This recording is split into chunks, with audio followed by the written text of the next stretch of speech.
Muchas gracias por acompañarnos en una nueva edición de Hora de Noticias en este día jueves 4 de junio del 2020. Les habla Ezequiel Trumper para traerles un resumen informativo realmente cargado de noticias acerca de lo muchísimo que está pasando en Australia y en otros lugares del mundo también.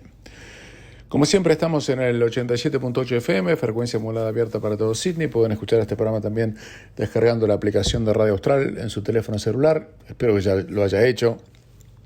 Ya queda muy poca gente que no lo hizo. Y también pueden escuchar este programa de Radio Austral on demand, cuando ustedes quieran, a la madrugada, a la noche, a la mañana o a la tarde, cuando ustedes quieran, entrando a nuestro canal de YouTube. Y también a través del canal de YouTube tiene mi nombre, al cual pueden suscribirse también. Y también pueden hacerlo entrando a través de la página de Facebook de Radio Austral, Austral la Primera, la página de internet de Radio Austral, radioaustral.com.au. Hay un cartel enorme ahí que dice Hora de Noticias y pueden entrar a todos estos programas al momento que ustedes quieran. Y también a través de mi propia página de Facebook, Ezequiel Trumper, o la página de Facebook de quienes habla, ezequieltrumper.com.au. Hay un enorme cartel ahí por el cual pueden ingresar a todo este tipo a todos estos programas cuando quieran, y cada vez más gente lo hace en forma habitual a través de este medio.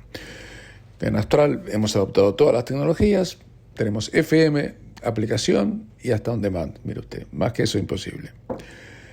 Señoras y señores, Australia va a tener su primera recesión desde 1991.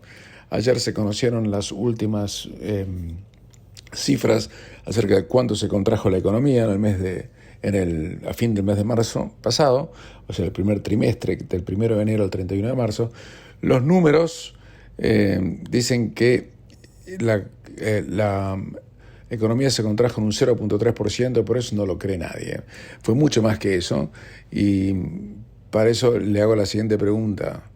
Si usted trabaja, o sea que ya pues, no está pensionado, usted trabaja y tiene un negocio, un negoción, ¿a usted le bajó la actividad un 0.3% o un poco más que eso? Porque estoy seguro que fue mucho más que eso. Bueno, por ahí anda la respuesta. Para que haya recesión técnica tiene que haber 2 trimestres consecutivos con un rendimiento negativo. Bueno, no hay ninguna duda que al ser marzo negativo, junio va a ser catastrófico, muchísimo más severo. Y en ese sentido, el tesorero Josh Frydenberg dijo que Australia ahora está ya técnicamente en una recesión y ha advertido que va a haber una contracción muy seria en el trimestre que estamos atravesando y que va a terminar el próximo 30 de junio. El tesorero dijo que la contracción de la economía a final de junio va a ser mucho peor que la que tenemos actual, pero quizás no llegue a la caída del 20% del Producto Bruto que se había pronosticado a principio de la pandemia, pero bueno, vamos a ver. Pero si dijeron que 0.3 fue para el mes de marzo, o 31 de marzo, eso contó la parte de la economía que fue afectada por los incendios forestales, y la economía empezó a cerrarse muy rápidamente, de la noche a la mañana, a la segunda o tercera semana de marzo. Así que imagínense, con la economía casi todo cerrada durante todo este trimestre, va a ser mucho peor. Textualmente, el tesorero Josh Frydenberg dijo que Australia está en una recesión técnica y que sobre esa base el Departamento del Tesoro espera que las cifras para junio bajen aún más. Pero ellos esperan que, si bien el impacto va a ser severo, mucho más severo de lo que es hoy, lo que se espera es que no sea tan catastrófico como se había pronosticado en un momento, pero realmente para eso falta. Y en ese sentido, quería compartir con ustedes algo que está ocurriendo en este momento en el país y en el mundo en realidad. Porque todos los mercados están en un estado de euforia. El dólar australiano, incluso, ha subido un 25-26% desde el 19 de marzo hasta la fecha. Ayer llegó a tocar 69.7, casi 70 centavos. El 19 de marzo valía 55 centavos. La diferencia de apreciación de la moneda es muy, muy considerable. Un aumento del valor de la moneda del 25% en apenas 2 meses es monstruoso. Y eso va a tener un efecto negativo, aunque les parezca mentira, sobre las exportaciones. Por las exportaciones que Australia liquida son en dólares americanos. Entonces reciben los dólares americanos, los convierten en dólares australianos y son menos los dólares australianos que existen, o sea, después de realizada la conversión. Por eso la situación es aún peor de lo que podría ser. O sea, que el hecho que haya aumentado el dólar australiano en realidad es peor para la economía australiana de lo que aparentaría si uno lo mira desde afuera. Pero además en todos los mercados, incluido obviamente aquí en Australia, se espera que la economía se va a recuperar de la noche a la mañana. Así como se cerró de la noche a la mañana, se va a recuperar de la noche a la mañana. Y no lo puede saber nadie eso. Pero hoy en este momento, la Bolsa de Comercio de Australia cerró ayer prácticamente en su pico más alto de los últimos 3 meses. Casi, le faltaba una moneda. ¿Y cómo puede ser que eso ocurra cuando estamos en una recesión, cuando la caída de la economía va a ser tan brutal en las próximas semanas, con las cifras que se van a conocer? ¿Cómo puede ser que el mercado sube, las acciones suban? Lo que está ocurriendo es que el mercado cree que va a haber una recuperación rápida y está mirando más allá de lo que está pasando hoy. Pero están haciendo algo que es muy arriesgado. Están creyéndose el propio optimismo que ellos tienen en la cabeza. Y están presuponiendo que todo lo que va a ir bien y nada de lo que puede ir mal va a ir mal. Y usted sabe que la vida nunca pasa eso. Pero están mirando solamente eso. Incluso ayer, cuando se dio a conocer las cifras de la primera recesión en 30 años prácticamente, 29 años para ser más preciso, en Australia, el mercado subió 1.8%, casi el 2%, el día que conocimos que va a haber tenemos la primera recesión no sé cuánto tiempo, 30 años. El Nasdaq en Estados Unidos ha recuperado el 91% de las pérdidas que había tenido cuando empezó o cuando tuvo su baja más fuerte con la pandemia. Los índices más importantes en Estados Unidos ya subieron el 71%. En Australia subió el 46%. En Japón subió el 76%. En Gran Bretaña subió un 44%.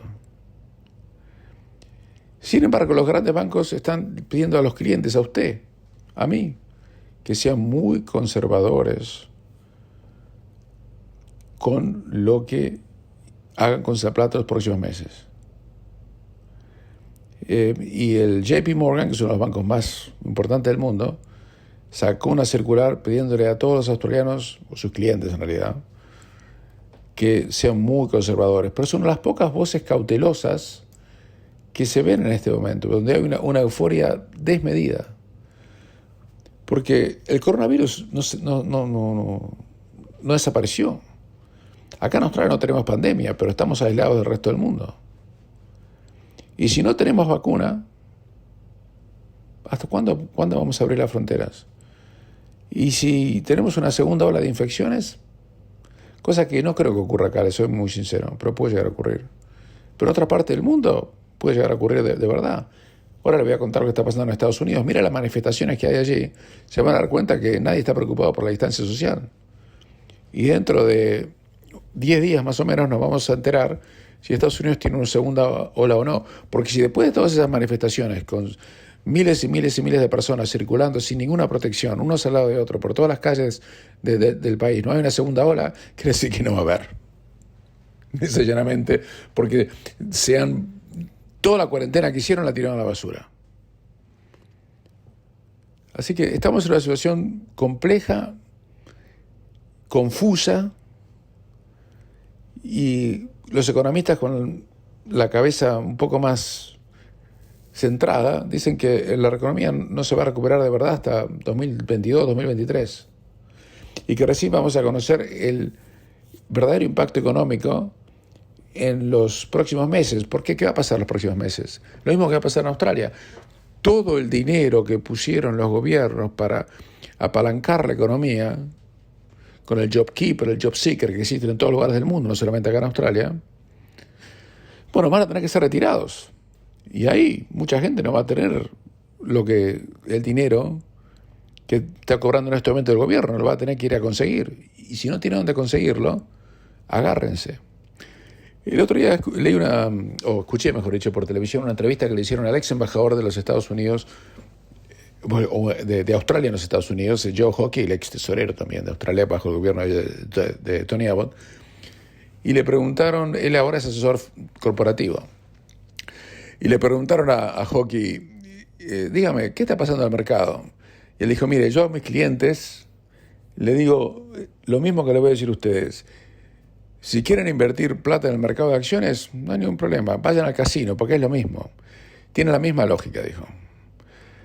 Porque cuando los gobiernos se meten a intervenir en los mercados, cuando los gobiernos empiezan a inyectar dinero en la economía, cuando los gobiernos distorsionan lo que debería ser un mercado libre sin intervención estatal, terminan todo en lágrimas.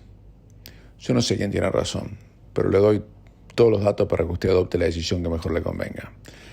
Hacemos la primera pausa y continuamos. Desde el punto de vista sanitario, a usted le interesará saber que en Australia prácticamente no tenemos más casos. Tuvimos 8 casos en las últimas 24 horas positivos. Eso no significa que la gente esté enferma. Tenemos 5 personas en estado crítico en todo el país. Y hasta ahora se han descubierto, después de haber testeado a 1.500.000 personas, se han descubierto 7.229 casos de coronavirus con 102 víctimas. Ayer le dijimos que no eran 103 porque una de las personas que se consideraba víctima había muerto, pero no nada que ver con coronavirus. Si de ese punto de vista seguimos estando en una de las mejores situaciones que uno puede estar en el mundo. Y por esa razón sigue siendo absolutamente inconcebible que las fronteras entre los estados permanezcan y sigan cerradas y ni siquiera tenemos fecha de cuándo las van a levantar. Usted fíjese que Queensland ha cerrado la frontera con New South Wales y ambos no han tenido un solo caso, ninguno de los dos, en las últimas 48 horas, o 24 horas. O sea que no hay transmisión intercomunitaria, no existe eso. Hay un caso en la alta corte y ¿sabe qué? El papel del primer ministro ya a esta altura del partido es opaco. Lo digo con tristeza porque empezó haciendo un muy buen trabajo para paliar el tema del coronavirus y le están robando la gloria, los titulares y la recuperación de la economía, los premios. Y además es opaco porque hay en este momento un desafío constitucional a la ley que pusieron los premios de no dejar que entre gente a sus estados. E incluso en este momento hay una propuesta de hacer un intercambio o viajes entre los estados, excluyendo a New South Wales y Victoria, por ejemplo. Que puede ir uno, por ejemplo, de South Australia a Queensland o South Australia a Western Australia. Y uno observaba esto y decía, pero qué papelón. Si el primer ministro dijo públicamente que no hay ninguna razón para que las fronteras estén cerradas, él no puede cruzarse los brazos y no hacer nada como si esto no fuera Australia, sino que Australia ya no fuera más un país, sino fuera un conglomerado de estados gobernados en forma independiente. Porque que yo sepa todavía somos un país único. Es Australia, tenemos un primer ministro, tenemos una High Court of Australia, tenemos el dólar australiano, las instituciones son todas federales a nivel, digamos, macro. ¿Qué es lo que está haciendo el primer ministro? Porque hay un desafío en la alta corte, pero él no fue el gobierno quien fue a la High Court of Australia a pedir que se declare la inconstitucionalidad de lo que ha hecho los estados, sino un grupo de personas particulares que se lo está financiando de su propio bolsillo. Tuvieron que hacer una campaña por internet para recaudar fondos. El papel del gobierno federal está ausente completamente. Si ellos dicen que eso está desacelerando la recuperación económica, ¿no tienen la obligación de forzarle el codo a los premios recalcitrantes y decirle, bueno, mira, hasta acá llegué y si seguimos así, yo, primer ministro de Australia, voy a instruir al Solicitor General para que pida una declaración en la High Court en forma urgente a ver si lo que usted está haciendo es legal o no. Porque el problema que tiene un premio es que si la High Court le declara que lo que está haciendo es ilegal, tiene que renunciar. Tiene que renunciar. No tiene no tiene dónde escaparse, dónde esconderse. Si todavía tiene mínima ética. porque está fundiendo la economía de su país, de su estado, perdón, a través de una medida que no es legal. Pero no hacen nada. Y el primer ministro lo mira como si, igual que yo, igual que usted. Y dice, no, bueno, sí, es una potestad de los estados, como si esto fuera un partido de ajedrez. Y no es un partido de ajedrez. Además, esto no es un tema estrictamente legal, es un tema político, un tema económico. Hay gente que está perdiendo lo que trabajó toda su vida. En algunos lugares en Queensland están diciendo que el 30% de los restaurantes, negocios y bares no van a poder abrir o reabrir porque no tienen plata para mantenerse hasta que los premiers decidan que es la hora de que pueda entrar gente de los estados donde está la plata del país, que es en Victoria y New South Wales. Si todo el turismo viene de Melbourne y Sydney, donde vive la más gran mayoría de gente con mayor cantidad de poder adquisitivo. No hace falta ser un genio para darse cuenta de eso. Y sin embargo, no. El primer ministro, nada. El tesorero, nada. El ministro de Turismo se queja. ¿Y alguien hace algo? No. Entonces todo lo que nos queda es aquí, de este humilde micrófono de Radio Austral, es recordarles que todavía tenemos un primer ministro, pero que la economía, hoy por hoy, él hace anuncios, toma decisiones. No. Anuncios sí, decisiones no. Pero mientras tanto, es el gobierno federal quien financia la locura que han hecho los premios cerrando fronteras, dividiendo Australia, pero no solamente desde el punto de vista del turismo, se los dijimos muchas veces. Yo tengo gente que no puede ir a visitar a sus padres. Tengo madres que no pueden ir a visitar a sus hijas. Esto tiene que terminar. Pero el primer ministro no existe, está ausente, está pintado. Nadie se enoje conmigo. Yo estoy simplemente describiendo lo que él está haciendo. No lo estoy criticando siquiera. Estoy describiendo lo que él está haciendo. Y si parece una crítica, es porque si a usted le parece que la crítica es injusta, bueno, pregúntele por qué lo está haciendo. Yo simplemente lo estoy contando. ¿Qué está haciendo? Nada.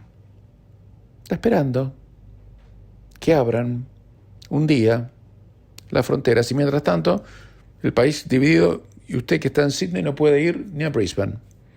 Es más, le cuento algo. La Premier de Queensland dijo que a la gente que vive en Queensland que vayan de viaje por dentro del estado.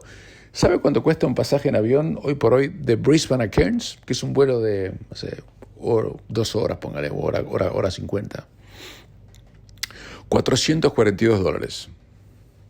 Serio se lo digo. Es una locura. Hacemos una pequeña pausa y continuamos.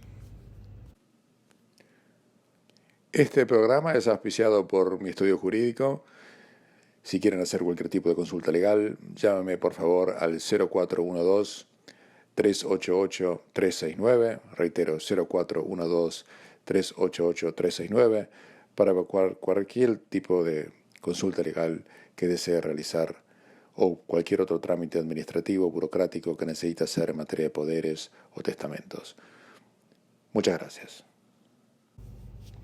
La violencia que ustedes están presenciando en Estados Unidos, presenciando en el sentido que lo ven por televisión, felizmente es por televisión, está llegando a niveles inauditos. Todo empezó, lo recordamos porque pasó tanto en tan poco tiempo, porque la policía, en un acto criminal, mató cuando detuvo a una persona que se llamaba George Floyd. Lo quisieron detener y lo mataron de manera alevosa. Salió filmado y todo el mundo en Estados Unidos, no hay nadie que defienda a la policía de Minneapolis que cometió semejante barbarie.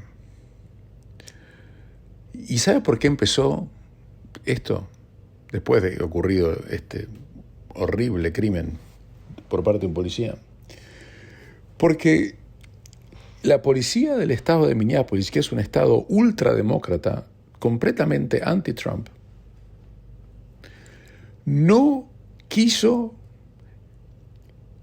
llevar a la corte por ningún cargo penal al policía que cometió el delito que todos vimos por video.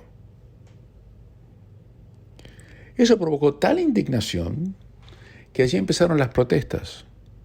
Insólitamente, las protestas empezaron contra el presidente Trump, que no tenía un rábano que ver con lo que había ocurrido en Minneapolis.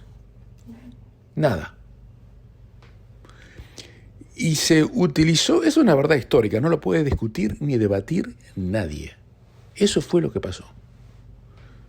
La gran mayoría de la gente que comenta sobre este tema quizás no tenga la información necesaria, pero eso fue lo que pasó. Por 4 días, el gobernador de Minneapolis y la policía de Minneapolis no llevaron a la corte al policía que hoy está acusado de homicidio, porque dijeron que para ellos no había cargos penales. No había cargos penales por los cuales él tenía que responder. Ahora sí ya hay. Eso fue lo que encendió la mecha. La gente, muchas, salieron a protestar por la brutalidad de la policía. La brutalidad de la policía en Estados Unidos es conocida, pero no es solamente contra los negros. Le voy a dar una estadística. Por cada 10.000 personas detenidas en Estados Unidos, si son blancos, mueren 4. Si son negros, mueren 3. O sea, de 10.000 detenidos negros hay 3 muertos. Por 10.000 detenidos blancos hay 4 muertos. O sea, que son brutales. Y no es que discriminan. Son brutales. Muy agresivos, muy desagradables. Pero a partir de eso empezó una explosión que al principio era social y después se transformó en criminal. Porque un montón de ciudades de Estados Unidos han tenido que poner toque de queda. Toque de queda, yo nunca vi una ciudad con toque de queda. Además, una sola vez me pasó en mi vida, cuando tenía 26 años, que estaba en el Cairo y hubo una revolución, y me encontró ahí de casualidad. Pero yo nunca vi una ciudad con toque de queda. Mire que pasé muchas en la Argentina y por todos lados, pero nunca. Quizá usted, si vive en Chile, sí, Pinochet, el general asesino, tenía ahí toque de queda. Pero no. Bueno, en Estados Unidos hay 70 ciudades que tienen toque de queda. Y sin embargo, los manifestantes, que ya no son manifestantes, son criminales, salen a romper y robar. Y los comerciantes han tenido que poner tapias en las vidrieras de todos los negocios. A lo mejor usted alguna vez estuvo en Nueva York. Nueva York es una batalla campal. La policía no puede contener a las hordas que salen a robar. Nike, que es una empresa que se dedica siempre a hacer grandes promociones sobre las minorías y esto que lo otro, fue una de las principales víctimas. Le destruyeron el local y se llevaron todas las zapatillas. No pasaron por caja, eso se lo aseguro. No había caja. Robaron televisores, hasta se llevaron autos, entraron a Louis Vuitton, entraron a Gucci, entraron una orgía de robos. Y dentro de eso estaba el movimiento Antifa. Es un movimiento a quien Trump ha declarado una organización terrorista, porque justamente se dedican a eso, a sembrar terror. Y como les trataba de explicar ayer, es muy difícil negociar con alguien que no quiere lograr nada de parte suya. En Francia, cuando empezaron los chalecos amarillos, el año pasado o el anteaño, todas las manifestaciones eran porque estaban en desacuerdo con que le habían aumentado el impuesto al gasoil o al diésel. Pero estos no están negociando nada. Ellos quieren romper todo. Entonces no se puede salir a negociar. Entonces lo único que puede hacer la policía es decirle, bueno, no pueden salir a la calle después de las 7 de la tarde o a las 8 o las 8 de la noche para controlar la ciudad y que no haya desmanes. Pero lo ignoran. Y los gobernadores de los estados no quieren salir a reprimir la manera que deciden reprimir. Mire, el gobernador del estado de Nueva York está peleado con el alcalde de la ciudad de Nueva York porque el gobernador le dice al alcalde que no tomó las medidas necesarias para proteger a la población en Manhattan. Y los dos son demócratas. Y en el medio de todo eso, Donald Trump se manda un discurso incendiario diciendo que si no paran la mano, él va a poner al ejército en las calles. Y eso no era la mejor manera de calmar las aguas. Lo que tenía que haber hecho, me imagino, alguien le debe haber asesorado y él lo debe haber tirado a la basura. Yo, mire, señor presidente, hago un discurso conciliador, un discurso de que somos todos iguales, un discurso de que vamos a apaciguar todo, y diga que si no paran hasta un determinado momento, ahí sí va a tener que poner orden, porque tenemos que preservar la anarquía porque no puede ser que los estadounidenses, que son como los australianos, es un pueblo muy parecido en muchos sentidos, no puedan transitar por las calles de forma segura. Yo he visto imágenes de las hordas entrando a casas de particulares en medio de la ciudad de Washington. Es como de entrar a su casa a robar. Yo me imagino, si yo viviera en los Estados Unidos hoy, me hubiera ido a comprar un arma. Porque ¿qué puedo hacer? ¿Dejar que entren a mi casa a matar, robar y violar? Pero el problema que tenemos es que esto no parece tener una solución. Si uno mira hoy un video de la famosa Quinta Avenida en Nueva York, está todo tapiado. Usted trate de imaginarse si esto ocurriera en Australia. Le decía ayer, y lo vuelvo a reiterar, estoy muy preocupado de que esto no es que vaya a ocurrir en Australia, porque las cosas no son tan parecidas, pero la cadena ABC está haciendo lo imposible para que ocurra. Están martillando constantemente,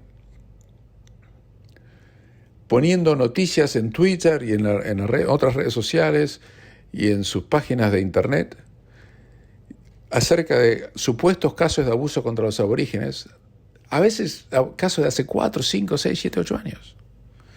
La exdirectora de Get Up puso en su cuenta de Twitter que no hubo ninguna condena por ninguna muerte de un aborigen en la cárcel no sé en cuánto tiempo.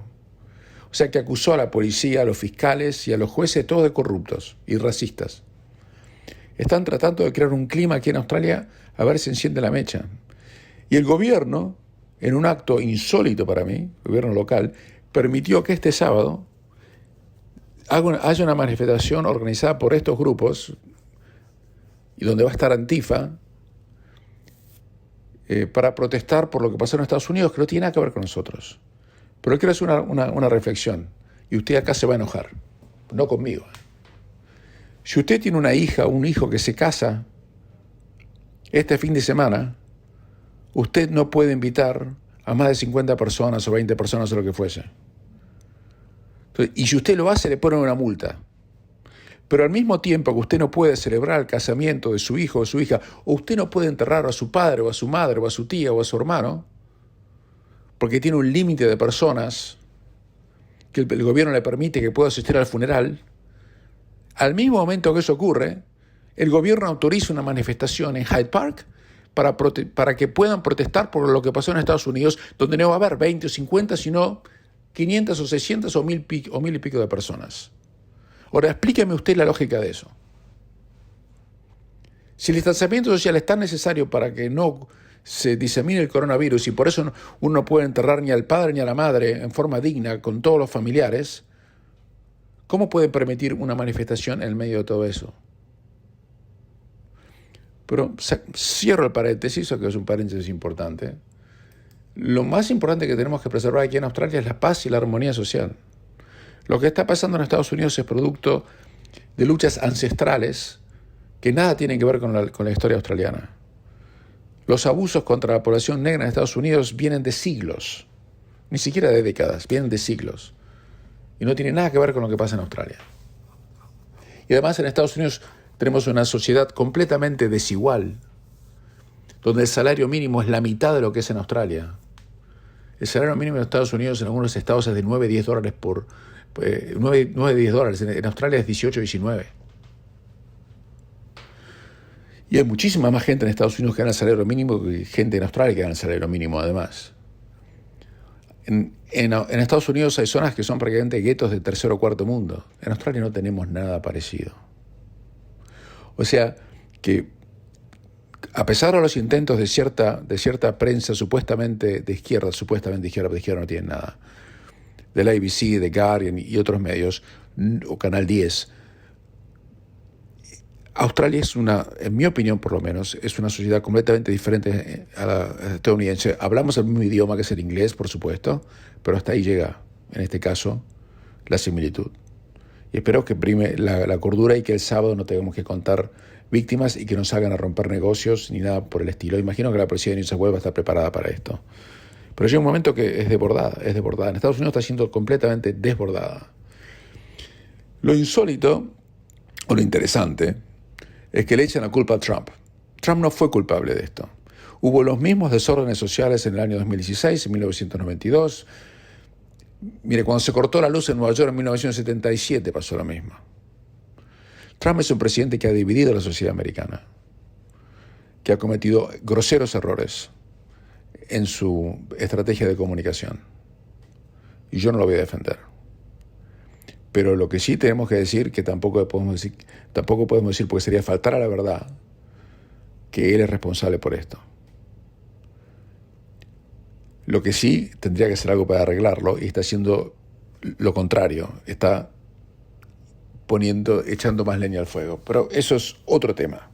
Pero él no tiene la culpa de que entren a Macy's o a Bloomingdale's en el medio de Los Ángeles o Nueva York a robarse todo. Eso es anarquía. ¿Y sabe qué?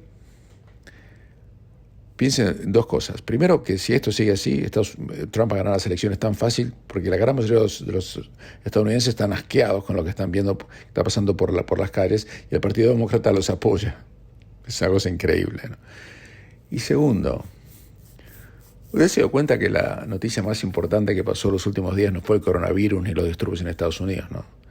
La noticia más importante de los últimos días fue que China se apropió de Hong Kong, violando el acuerdo que tenía lugar desde 1997. Intervino Hong Kong, impuso su ley y se la devoró. ¿Y por qué no se habla mucho de esa noticia? Porque los chinos, muy hábilmente, se devoraron Hong Kong cuando el mundo estaba mirando por otro lado, con el coronavirus y con Antifa. ¿Y de dónde salió el virus? Yo no digo no digo que sea intencional, ¿eh? ¿Quién financia Antifa? No tengo la menor idea. Pero gratis no es. No sé.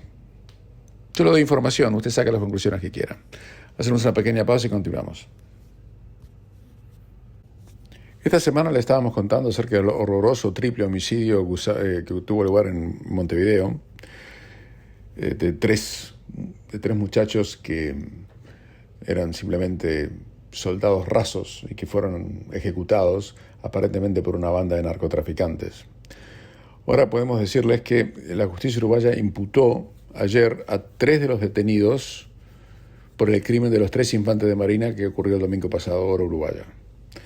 Los 3 imputados por el homicidio pasarán a prisión preventiva hasta el 3 de noviembre.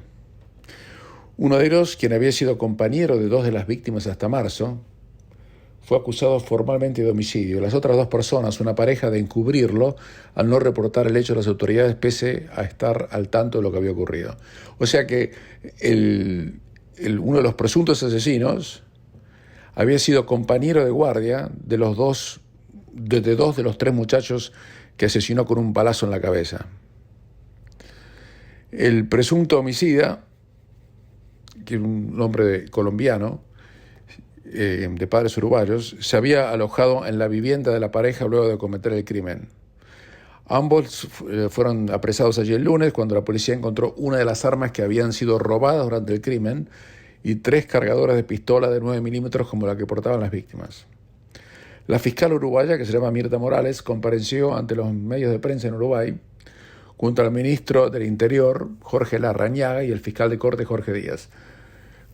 Para ubicarnos en el tiempo, si no nos escucharon los últimos días, este hecho ocurrió el domingo a la mañana en una base naval ubicada en Montevideo, donde los 3 soldados, que eran marineros de primera, cuyos nombres eran Juan Manuel Escobar, Alex Guienea y Alan Rodríguez, que tenían 22, 25 y 31 años respectivamente, fueron asesinados, como le dijera hace un momento, ajusticiados. Uno estaba dormido. Según destacaron varios medios uruguayos, 2 de ellos fueron encontrados en una misma zona de un puesto de guardia, mientras el tercero estaba tendido sobre un colchón en una pieza aledaña, presuntamente descansando durante un periodo de la vigilancia. Cuando estaba durmiendo, este hombre, aparentemente de origen colombiano, llegó y le pegó un balazo en la cabeza. Como en las películas, vio las series de narcotraficantes, bueno, igual. Asimismo, remarcaron que las armas de reglamento que tenían los militares no se encontraban en el lugar, o sea que se los robaron, aunque así estaban los chalecos antibalas y además armas largas. El presidente de Uruguay, Luis Lacalle Pou, que asumió hace muy poco, emitió un mensaje en el que remarcó que el Estado uruguayo iba a combatir, a perseguir y a capturar a él o los autores del hecho. Dijo, no estamos dispuestos a que se naturalice la violencia en la sociedad. Lo hemos repetido 1000 veces y desde el gobierno vamos a utilizar todas las herramientas constitucionales y legales que permitan utilizar la fuerza del Estado para repeler la agresión a los ciudadanos urbanos y a aquellos que habiten en nuestro país. También les recordamos que se decretó un duelo nacional por 48 horas. Solamente un día le costó a la policía uruguaya detener a 3 sospechosos por el homicidio. Y ahora obviamente empieza lo demás porque seguramente esta es la punta del iceberg, ¿no? Pero por lo menos ya agarraron a uno de los presuntos asesinos y cuando tengamos más información se lo vamos a ir compartiendo con todos ustedes. Hacemos una pausa, continuamos. Para recopilar acerca de dónde estamos parados en este momento en Australia, le decimos que no hubo prácticamente casos de coronavirus en las últimas horas, ninguno, ni en Queensland, ninguno en New South Wales. Hubo apenas 8 casos, 7 de ellos en Victoria. Usted fíjese, el estado que tiene las restricciones más draconianas es el que tiene cada vez más casos, o que son muy pocos también, y uno en Western Australia, que está cerrado hace tanto tiempo que ya no se acuerdan qué es lo que está pasando afuera. Por otro lado, Gary Sbergelian ha defendido el intento del gobierno de congelar los salarios del sector público, y aunque le parezca mentira, todavía no tiene el apoyo ni de los sindicatos, ni del sector público, ni tampoco de partidos que tienen que aprobarlo en la Cámara Alta. Lo cual es cosa increíble, porque todos los que estamos en el sector privado, casi prácticamente sin ningún tipo de excepciones, hemos tenido descenso en la actividad, ¿no? La verdad que a mí no me ha pasado, pero a la gran mayoría de mis clientes me cuentan que realmente el teléfono suena mucho menos de lo que sonaba antes. Mientras tanto, el Chief Medical Officer de New South Wales ha dicho que ni se les ocurre en este momento poner gente o siquiera planear, hacer partidos de rugby league o de fútbol australiano en los estadios. Y claro, hay críticas sobre esto, porque al mismo tiempo que no dejan que la gente vaya a ver partidos de rugby o de fútbol australiano en los estadios, fútbol todavía local normal no hay, la policía ha autorizado que haya protestas, como le decía, en Sydney y ahora también en Melbourne, por el movimiento Black Lives Matter, las vidas negras también importan, que es un movimiento que surgió hace unos 4 o 5 años y que no tiene nada que ver en Australia, pero van a ser un enorme acto popular de solidaridad con lo que está pasando en Estados Unidos. Y más de 29.000 personas se han registrado como interesadas en ir a la protesta que va a tener lugar en Melbourne. 29.000 personas, le digo. Con eso llenan el estadio de fútbol Amy Park, ahí cerquita de donde está el estadio de tenis en Melbourne, que tiene capacidad para 29.000 personas. Bueno, 29.000 personas se han registrado para ir a la protesta que va a darle énfasis a la historia de muertes de aborígenes bajo custodia policial que va a tener lugar el próximo sábado en Melbourne. También va a haber una en Sydney. Me imagino que más gente va a ir en Melbourne. También está casi confirmado que los vuelos entre Australia y Nueva Zelanda se van a reanudar mucho más pronto de lo que se pensaba, incluso a partir de julio, del mes que viene. Vamos a ver. Eso no está confirmado. Y si uno va a Nueva Zelanda y vuelve de Nueva Zelanda, no va a tener que hacer cuarentena de 14 días ni aquí ni allá. Así que las noticias por un lado son buenas desde el punto de vista sanitario. Estamos en una situación envidiable, pero claro, políticamente el país está fracturado, el primer ministro no hace nada y económicamente estamos oficialmente en una recesión, que no será, creo yo, tan catastrófica como se había pronosticado en su momento, pero no podemos afirmarlo porque depende qué es lo que va a pasar a la economía, con 2 variantes: si va a haber una segunda ola de pandemia, y segundo, qué va a pasar cuando saquen los subsidios que ahora ha mantenido a un montón de gente con respirador económico artificial.